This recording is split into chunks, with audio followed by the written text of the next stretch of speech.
Imagine rediscovering a piece of childhood magic from the seaside, brought back to life in a way that's both nostalgic and innovative, a drinking bear that's ready to charm again. But here's the twist that's got toy enthusiasts buzzing: this isn't just any old relic, it's a restored classic sparking debates about preserving history versus embracing the digital age. And this is the part most people miss, the story behind how a simple mechanical marvel connects us to the past while gently nudging us away from screens. Dive in with me as we explore this heartwarming tale of restoration and reflection. Picture this: a charming automaton bear, once a star attraction on Brighton's iconic Palace Pier, has been meticulously refurbished and reunited with its rightful home at the Toy Museum nestled in the stunning Penshurst Place and Gardens in Kent. The credit for this revival goes to a dedicated workshop up in Scotland, where skilled artisans worked their magic to bring the bear back to its former glory. For those new to these mechanical wonders, let's break it down simply: pop in a 2p coin, and watch the magic unfold. The bear springs into action, pouring water into a mug, miming a hearty sip, letting out a yawn, and finally, its eyes sparkle with delight. It's a delightful demonstration of Victorian-era engineering, perfect for sparking imaginations in young and old alike. Philip Sidney, the heir to the magnificent Penshurst estate, couldn't be more pleased. It's looking absolutely splendid because it's been restored with such care and sensitivity, he shared during an episode of the Secret Kent podcast. He highlighted a thoughtful touch: the bear's original coat was swapped out for a recycled version, blending tradition with modern eco-consciousness. This choice not only preserves the toy's essence but also introduces a nod to sustainability, something that's increasingly debated in the world of collectibles. The bear itself was crafted by renowned Parisian toymakers Roullet Decamps, who specialized in end-of-the-pier amusements that thrilled crowds back in the day.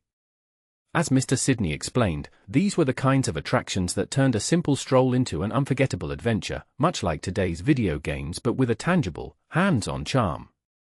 This joyful reunion coincides with the Toy Museum's grand reopening in August, courtesy of funding from the National Lottery. Celebrating its 55th anniversary, the museum is housed in a charming 19th-century carpenter's workshop on the estate grounds, a spot that's been transformed into a treasure trove of playthings. Mr. Sidney revealed the museum's origins with personal warmth. It was his grandfather, William Sidney, the first Viscount de Lisle, who envisioned it as a way to enhance the visitor experience at Penshurst. He wanted to add something special for people exploring the place, Mr. Sidney recalled.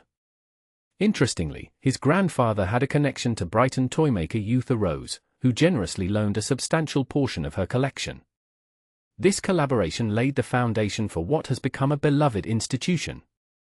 Beyond the loaned treasures, the museum proudly showcases family heirlooms, offering a peek into generations of play. Think Mr. Sidney's own Teenage Mutant Ninja Turtles dolls from his youth, or a vintage doll's house that once delighted his father and his siblings. It's these personal touches that make the museum feel alive and relatable. But here's where it gets controversial: in an era dominated by screens and virtual realities, is reviving old toys like this bear a quaint pastime or a vital antidote? Mr. Sidney believes it's crucial to honor our toy heritage, helping us understand what captivated kids in bygone eras. It's about stepping away from the screen and reconnecting physically with the way things are played with, he emphasized. Imagine the joy of hands-on interaction versus tapping a phone. It's a gentle reminder of simpler times, yet some might argue it's fighting a losing battle against tech. Could restoring these relics actually inspire a hybrid approach, where old and new blend seamlessly? As we wrap up, I can't help but wonder, do you see the value in preserving mechanical toys in our gadget-filled world, or do you think it's time to let them fade into history? What if this bear's eco-friendly makeover signals a way forward for sustainability and fun?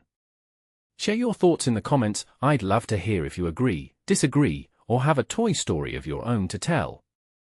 For more hidden gems from Kent, be sure to explore the fascinating tales on Secret Kent.